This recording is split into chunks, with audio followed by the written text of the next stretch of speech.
Summerween. I have been doing Summerween for years now. I have many videos in my weenies playlist of Summerween, Camp Weekend Ween, Winterween, all of the weenie type readathons that Gabby from Gabby Reads and Olivia from Olivia Reads a Latte host throughout the year. Summerween was the OG, and Summerween is personally my favorite one because it's just so fun to bring the Halloween spirit into the middle of the summer. And now that I've been doing this for a couple years, I have this fun little ritual that I like to do where I go back and I watch the previous year's reading vlog to kind of kick off the readathon. And so I just watched my Summerween 2022 reading vlog, and it's so fun to look back, especially on these vlogs for the past couple of years, because my life has changed so much in the past couple of years. Last year for Summerween, I had just moved to Florida in this new house and I was just getting my life together. The year before, I had just moved to Philly into a new house and I was getting my life together. And the year before, I was back in North Carolina, which is where I'm from. And it's really nostalgic to look back on just how my life has changed over the past couple of years. And it's nice to feel a little bit more settled this year, to still be in the same place, to have been here for a year. And it's kind of like a little 1-year anniversary to myself and my new life to be celebrating Summerween again right now. So anyways, all that to say, for the nostalgia, I'm opening the vlog in the same way that I opened last year's Summerween, in my kitchen.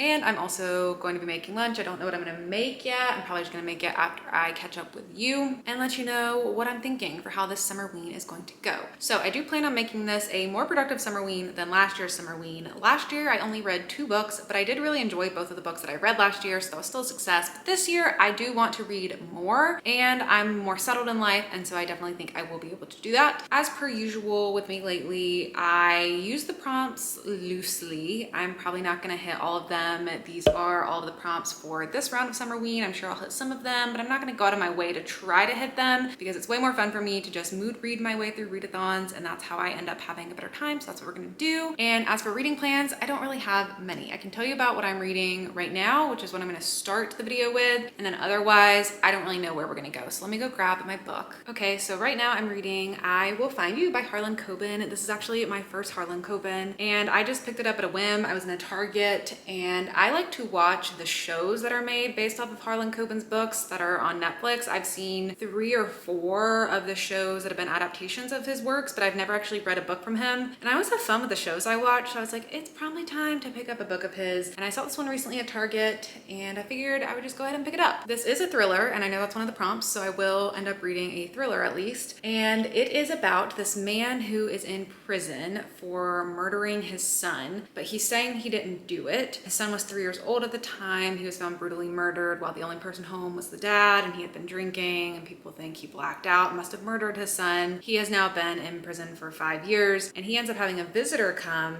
and bring in a photograph, and in the photograph is a little boy that looks like his son, like as if his son has been alive all this time, and that spurs the story. I don't know exactly where it's going to go from there, but I like just having that little morsel of information and seeing how the story kicks off. I read the first 60 pages of this last night. It absolutely hooked me so fast. The writing style is just so engaging, and it really just pulls you into the story really quickly. So having a good time so far. So I will be continuing in this one. This will be my first read of Summerween, and I do think I'm going to get through it pretty quickly, which is exciting. And then otherwise for my reading plans, I really don't know. I don't know what I'm going to be reading this week, if it's going to be stuff off my shelves or if it'll be ebooks. I have a couple NetGalley arcs to get to, but it's going to be a waste of everyone's time to tell you what I'm planning on reading because there is no chance that anything I say now will be what I actually read throughout the week. So you're just going to be discovering as I discover what I plan on reading. But of course, I will be starting with I Will Find You, and I'll update you on this as we go along. And yeah, otherwise, let Summerween begin.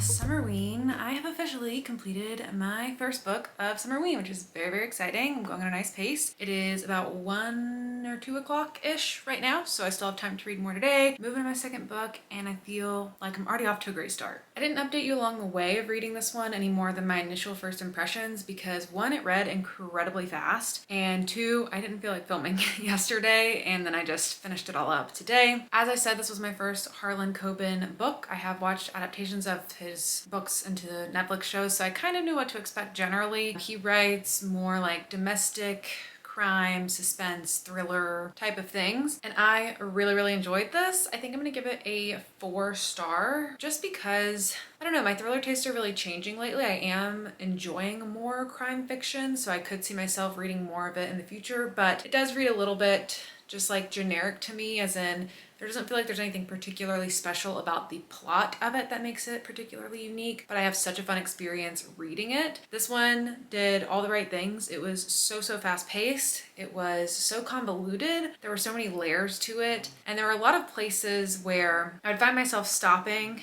and like trying to overthink something, but then I just had to let it go to enjoy the plot. So it's a little bit of like a suspend your disbelief story, because it is about a guy who is in jail, who's in jail for murdering his son, but he's like, is my son still alive? What happened? And then he goes on this like crazy experience, and there's a lot that hinges on each step and being able to like get to the next part of the story. I think what I have trouble with in sensational stories like this is I can't place myself in the main character's footsteps, because I'm like, this could never be me. I could never be going through all these circumstances and just make it out alive in the end. This is just wild. Versus more of the thrillers I read that are about a person like going and staying at an old house that one of their relatives lived in and like doing things that way, or like sleuthing by going to the library and looking through files, not by like becoming a wanted person on the FBI list. That's a little bit more difficult for me to place myself in, but nonetheless, I still had a really fun time reading this. The writing style was really engaging. It was super fast paced. I didn't connect the most to all of the characters in this. It's definitely a more plot driven book, which I feel like a lot of crime fiction, at least what I've dabbled in, does tend to be a little more focused on a fun, twisty plot versus getting you super invested in the characters. So I'd love to try more crime fiction that does do a lot of character work as well, because I just love having really unique characters on the page to grasp onto. But all in all, really enjoyed this, had a good time with it. Gonna be a 4-star for me. I will definitely be reading more of Harlan Coben in the future. I don't have like an immediate next book of his that I want to go back and read from his backlist. He has been writing books for decades, so there is a million books to choose from. I know some are series, some are standalones. So I don't know, if you've read Harlan Coben, let me know what are your favorites down below. I tried to look up to see anything about any new books coming out from him. I didn't see anything announced yet for anything coming after this, so it would probably just be going through his backlist at this point. But if there are any that stand out as super unique to you or really good characters in the stories, I would definitely be interested in checking out more. Next, I don't know what I'm going to read. I have to go run some errands, and then I'm probably gonna have some movie time with some charcuterie. So I don't think I'm gonna be reading until later tonight. I don't know what I'm gonna pick up. I have a couple of options. I have a couple of things on my radar, a couple of things on my shelf. I have a couple of things on Scribd that I'm thinking about reading. So I don't really know. It's gonna be whatever I'm in the mood for. I will let you know once I know.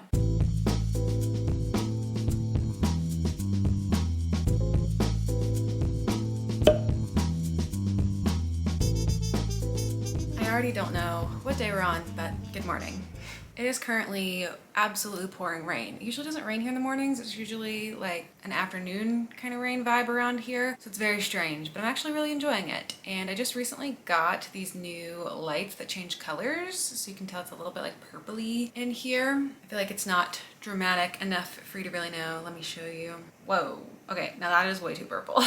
Okay, anyways, I started reading a new book last night and I got 52% of the way through it, so I need to tell you about it. That is Moon of the Crusted Snow, which is a book that I've heard a lot about over the years, and it's just always kind of been on my radar, but I just haven't picked it up yet. And it was available through my library on the Libby app, so I decided to just go ahead and read it. It's definitely a little bit different than what I expected it to be. I had expectations going into it that it was going to be more of a horror book from the get-go, with a lot of things happening early on, but it is a slow build for sure. I still think it's going to end up being a horror book. I can see how themes are starting to come out in the story, but right now it's just a really slow burn, slow build into what it is saying that the book is about in the synopsis. It is categorized as a post-apocalyptic thriller, so you kind of understand where the story is going to go from the start, but it is a very slow build, and you are following this community of indigenous people, and they are just living on their reservation, going about their normal lives. It is approaching the winter, very snowy, very atmospheric type of book. The power goes out, there are TVs aren't working, their phones aren't working, and they think it's just kind of normal because this kind of happens when they have more severe winters, but it lasts a little longer than they expect, and they're starting to get antsy, and then they realize something more serious is going on and that this is affecting people down in the cities as well, and that there's something seriously going wrong. Then things start to get very intense when strangers start to show up to the reservation. So that is where I'm at, like 50% of the way through the story too. It really spends a lot of time setting you up with this understanding of how the community works and setting up the atmosphere of the story and giving you a very slow, eerie build into the whole like something's not right here type of story. I think the writing's really good. I think the atmosphere is very good. My only complaint is it is just slower paced than I thought it would be, but right around the 50% mark is around when the first stranger shows up, and that just creates a lot of tension, a lot of unease, and I can see the direction that the story is, I hope, going to go.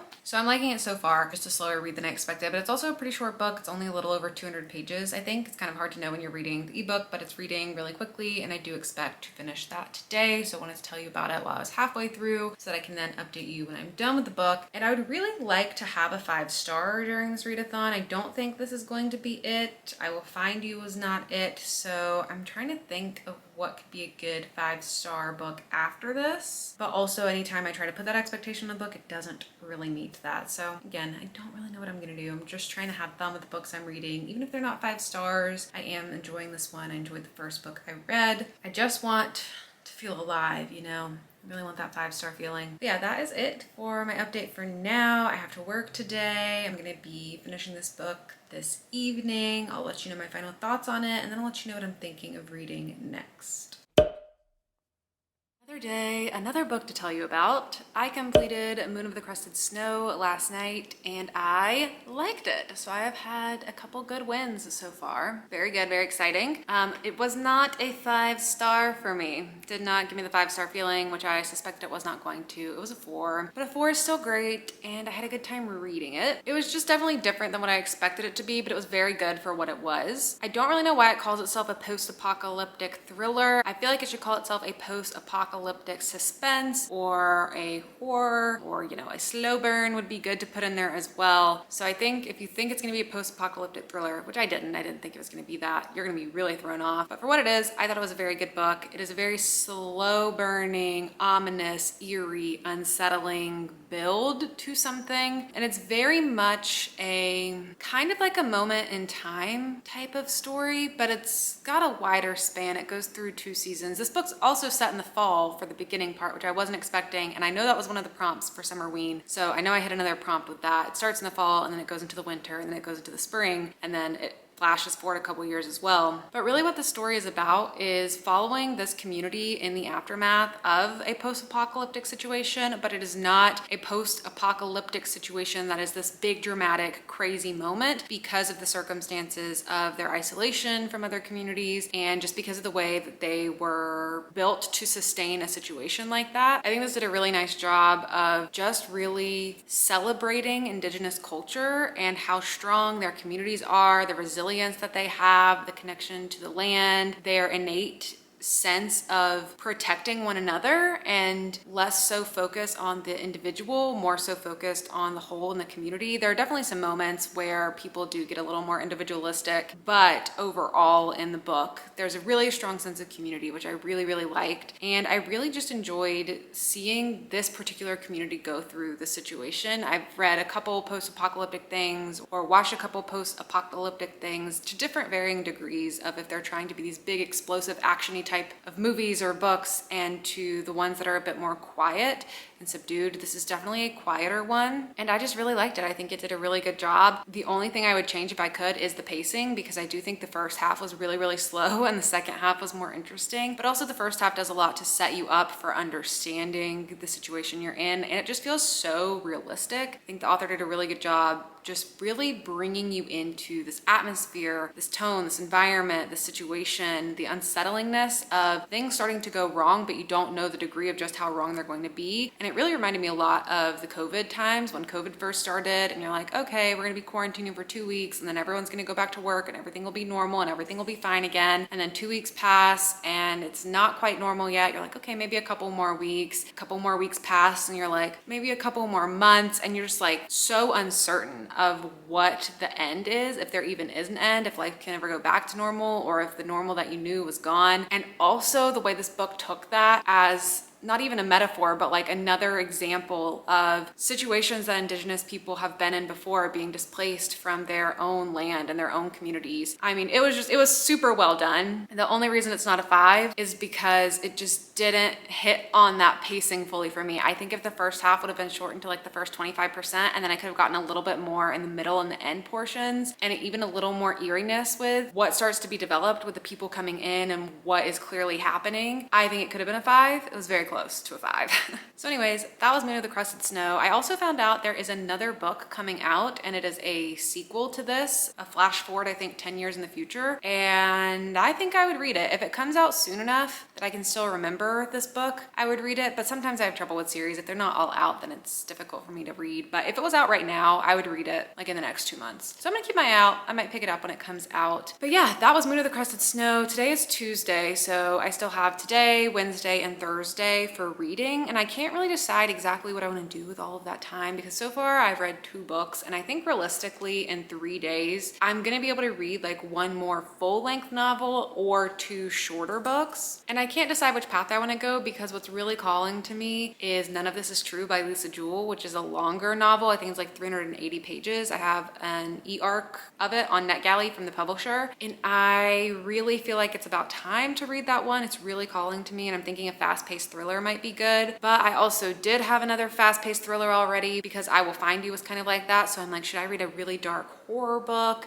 I'm kind of thinking about Lone Women, because I have that physically and that's a little bit shorter. I don't really know exactly what I want to do, but I am factoring in that I really want to watch Vanderpump Rules over the next couple of days. And I'm like, how much am I going to read versus watching Vanderpump Rules? You know, like I've got to be realistic about that, because I've gone back to the very beginning and I'm watching that. I never have seen that show before. I just saw there was a ton of drama happening with the 10th season that was going on recently, and I got a lot of FOMO, and I went all the way back to season 1, and I am now on season 3, and I'm flying through the show, and I totally see why people love it so much, because there's so much drama, there's so much juicy stuff going on, and all I want to do is watch that show. I got to be realistic about how much reading is actually going to get done. I don't know what I'm going to be picking up next.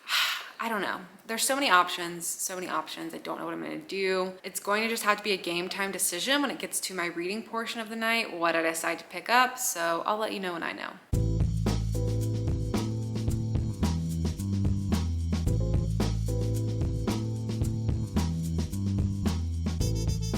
Okay, it's later in the evening and I started doing some reading. I decided what I wanted to read, and then I quickly decided that I didn't really want to read it.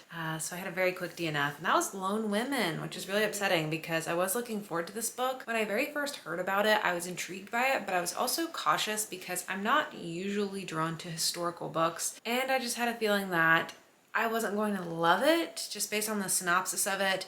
But then I started seeing good reviews, I got intrigued, so I picked it up. And I read the first 52 pages of this book, and I'm just gonna go ahead and call it there. And it's gonna be a DNF. The premise of the story is you're following this woman, Adelaide, in the late 1800s. And the book begins with her killing her parents and fleeing away with a big trunk. And so you're like, what is happening? And then she's carrying this big trunk with her everywhere. She's trying to move to Montana to be a lone woman, to go live on a plot of land and farm it for 3 years to earn the land. And you're following her on that journey with that trunk, wondering why she killed her parents and what is in the trunk. And she is encountering people along the way in that journey. So a lot of the initial intrigue is set up immediately, like, whoa, why did she do all those things? But it just wasn't enough for me. Like, I don't know, I just wasn't getting invested enough in the story, and I was already skeptical that I maybe wouldn't love it. So I started looking for reviews, and I was trying to find spoilers to figure out what happened, because I do want to know what's in the trunk. And then I read this one spoiler review that wasn't super specific, but it just sounded very strange, and I was like, that's the direction this book is going in. I don't think it's going to be for me. So very quick DNF, unfortunately. Probably for the best, so that I can enjoy my last read or my last 2 reads of Summerween. So I'm looking at my shelves, and I don't know what I want to do. Like, I see Slewfoot sitting there staring at me. Everyone loves that one, but that just doesn't feel right. I have these books, which I'm reading for book clubs this month, and it's too early to read either of them. I'm excited about both of them, but this is my book club pick, and this is Sav's book club pick for the Lights Out book club, and I'm co-hosting this with her, and I'm like, it's way too early to read either of these, so I can't read this. The publisher sent me an arc of Sarah Pekkanen's new book, but I'm just not really feeling this one. I'm kind of looking at Ring because it's short, but I don't know what to do. I don't know if Come Tumbling Down is going to be the best fit for Summerween, but this is the only thing that I'm looking at. Like, yeah, I could read that. So I think I'm just gonna try to read this. It's super short, should be able to read it really quickly. And I don't even remember what this one's gonna be about in the series. This is the 5th, I think, in the series. And I always love these. So hopefully this will be a quick, easy win.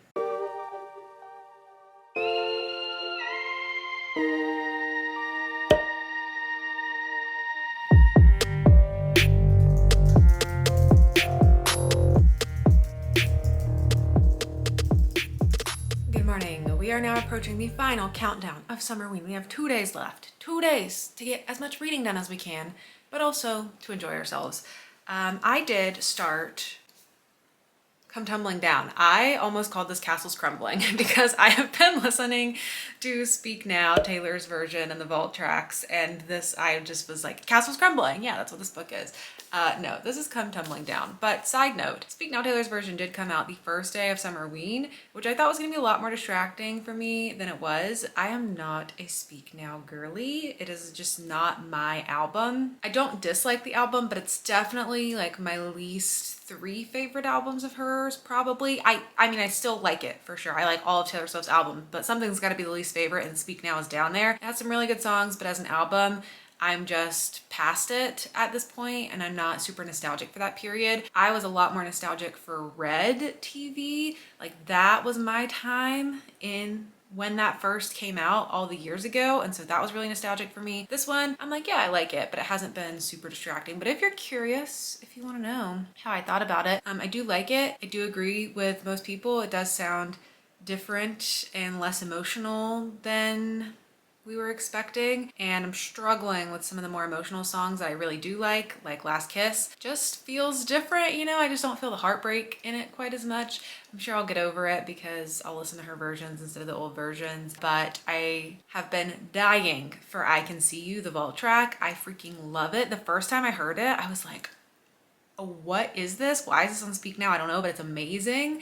And I was so glad she made it a single, and then she did a music video around it. So good. And now that I've had some time over the week to listen to the vault tracks over and over, this is my official ranking of how I like the vault tracks. So anyways, that was just a little tangent on Speak Now because it felt weird to be in this week and not talk about it. Let me know down in the comments below what you thought of the album if you listened. Let me know what you thought of the vault tracks. And now we can get back to regularly scheduled programming and talk about Come Tumbling Down. This was an incredible decision for me to make. I'm so glad I decided to read this book because I love all the Wayward Children series books. I just love them. They are magic. They are so easy to read. I love falling into these worlds. I love revisiting these characters. Every time. I do this every time. I like take a long time to read the next book, and I kind of not forget about it. I know I love them, but I forget how intensely I love them, and then I start reading them, and I am just like, all I want to do is read this book. So last night I got to page 73, and there's about 200 pages in this one, a little bit over 200. I could have kept going and kept reading, but I've been really tired this week, so I was trying to be good to myself and just go to bed at a reasonable time. Plus, I know I'll be able to finish this super quickly tonight and still have time for one more read in Summerween. But yeah, so far, great, love it. Could have read the whole thing, but just tried to have some self-control. This book is one that is following events in the series, so this is not one you could just pick up and start reading. I mean, you could because it tells you who characters are enough that you could, but if you ever wanted to read all the books, it would not make sense to read this out of order because you're going to get spoilers for things that have happened earlier in the series. I will say the first 50 pages of this book, I was struggling a little bit to catch my mind up for what happened with a lot of these characters. Don't worry, I'm not going to spoil anything about this book or this series in this video, but personally I was just like struggling to remember who all these characters were and where we last left off with them because the books go out of chronological order as well. Something happens in the first book, but then The second book goes back in time, and then the third book is moving forward, but something that happens end of the first book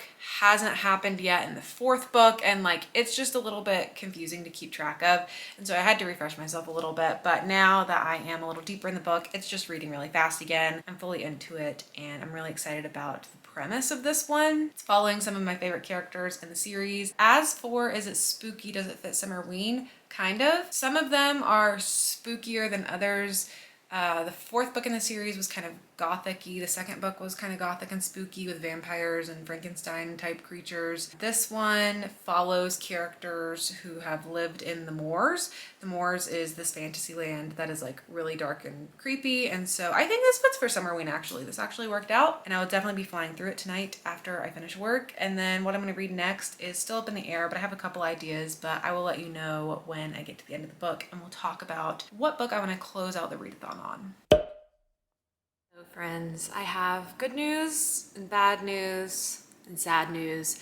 Bad news, my internet is broken. Like my whole service area, the internet is just like, nope, we're just gonna wipe out internet. So I've not had internet for hours, which is bad news. Could be good news if I were interested in reading, but more bad news, my eyes kind of hurt today, which isn't uncommon when I read this much in a week. And sad news, it's the last day of Summerween, but good news, I finished Come Tumbling Down and I really enjoyed it. Oh gosh, more bad news. What is that light situation? Let me adjust here. That is better. I finished Come Tumbling Down. Unfortunately, not a 5-star. If anything was gonna be a 5-star, it was gonna be a Wayward Children book, but not even quite this was a 5-star. It was a 4-star. So lots of 4s in this Summerween.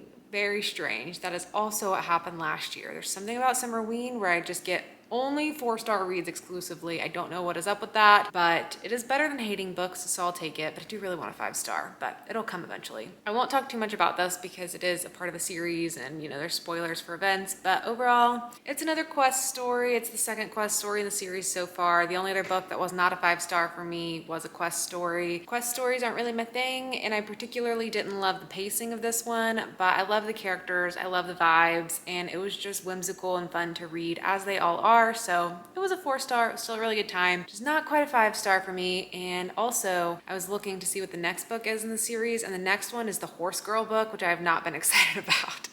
And I'm kind of contemplating skipping it, but that would feel weird. I don't think I'm gonna skip it, but I haven't heard the best things about it, and I'm not particularly excited about it. But the book after that I am excited about because it'll be following a character from this book that had a little adventure, it sounds like. So yeah, that was it for Come Tumbling Down. I did mention that I was planning on reading another book after that, but I finished Come Tumbling Down last night around like 10:30, and I was like, I could start another book, but I don't feel like I'm gonna have it in me to read the whole book by today, and I wouldn't want to leave you hanging in the middle of a book. So I did read more last night, but it's for another vlog that I'm doing that you'll be seeing very soon, so I'm not gonna tell you about what I was reading. I'm just gonna wrap Summerween up right here, and let's recap how the week went. So first I read I Will Find You by Harlan Coben. It was my first Harlan Coben, and it was a 4-star, a very good time, a fun, fast-paced thriller. Oh, and I Can Address, which prompts I ended up hitting. And one of them was to read a thriller. So boom, read a thriller. Next, I read Moon of the Crusted Snow, which is a post-apocalyptic, slow burn suspense with horror elements. That was very, very good. Also a 4-star for me. And let's see what prompts I can click off with this.